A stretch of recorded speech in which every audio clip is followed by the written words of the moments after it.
अरे देशभक्ति वो नहीं कि जो हमेशा अपने एक ही नेता के तले चटे, यानी कि देशभक्ति वो होती है जो कि अपने नेता के हमेशा कमियां निकालते रहना। अगर कोई अपने नेता की कमियां नहीं निकालते तो मान लीजिए वो एक अंधभक्त है।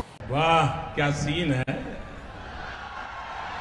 वाह क्या सीन है।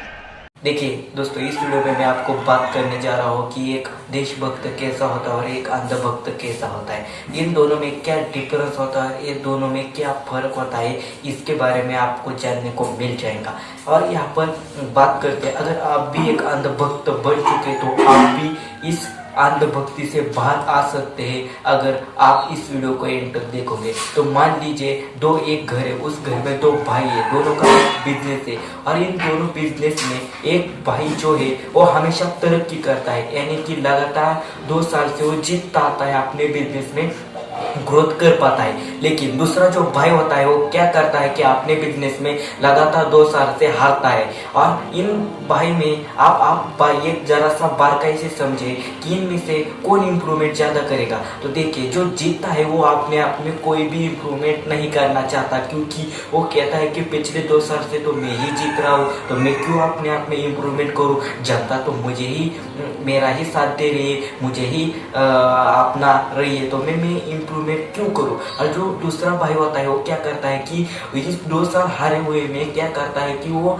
अपने बिजनेस में जाकर देखता है कि मेरे बिजनेस में क्या गलतियां हो रही है, मेरे बिजनेस में कैसे लोग हैं, इस लोगों को मेरे प्रोडक्ट में क्यों इंटरेस्ट नहीं है, और इस प्रोडक्ट में यानी कि मैं जो प्रोडक्ट बना रहा हूँ लोग क्यों खरीद नहीं पा रहे हैं, लोगों की दिक्कत क्या है, लोगों के प्रॉब्लम्स क्या है, लोगों के इन प्रॉब्लम्स का सोल्यूशन कैसे निकालूं, इसके बारे में वो लगातार हारता वाला यानी कि दूसरा भाई हमेशा प्रयास करता रहता है और अपने आप में हर साल इम्प्रूवमेंट करता रहता है। तो देखिए, आप इन दोनों में से आप किसे चुनोगे। हाँ, दरअसल बात सही है, आप दूसरे वालों को ही चुनेंगे, क्योंकि आप कहेंगे जहाँ पर इम्प्रूवमेंट है वहां पर ही हम जाना पसंद करेंगे। तो वैसे आप देश का सवाल आता है, यानी कि अभी के टाइम पे इलेक्शन चल रहे, तो इस इलेक्शन के समय पर आप क्यों आपने यहाँ पर 2 बार जीती हुई पार्टी को ही फिर से लाना चाहते हो, क्यों लाना चाहते हो। इसका जरा सा आप विचार करके यानी कि थिंकिंग करके देखिए कि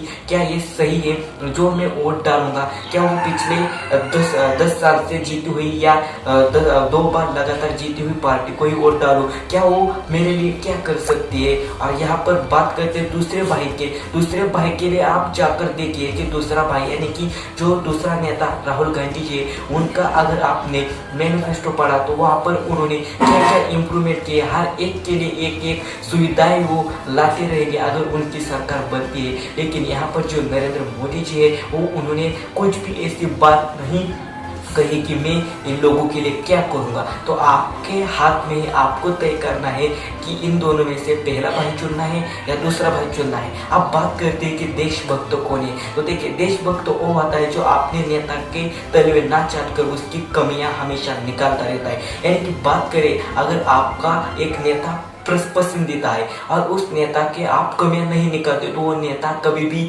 नहीं समझ पाएगा कि मेरा क्या गलतियां हो रही है। अगर आप उसे बार बार कहते रहेंगे कि आप ही सही हो, आप ही सही हो, तो ये बिल्कुल गलत है। कि देशभक्ति वो होती है कि चाहे कौन सा भी नेता हो, आप एक देशभक्त के नाते उसकी कमियां निकालना ही आपकी देशभक्त होती है। और अंधभक्ति वो होती है कि उसकी आप कमियां नहीं निकालते, वही होती है उसकी अंधभक्ति। अब आपको देशभक्ति और अंधभक्ति में डिफरेंस आपको समझ में आ चुका होगा।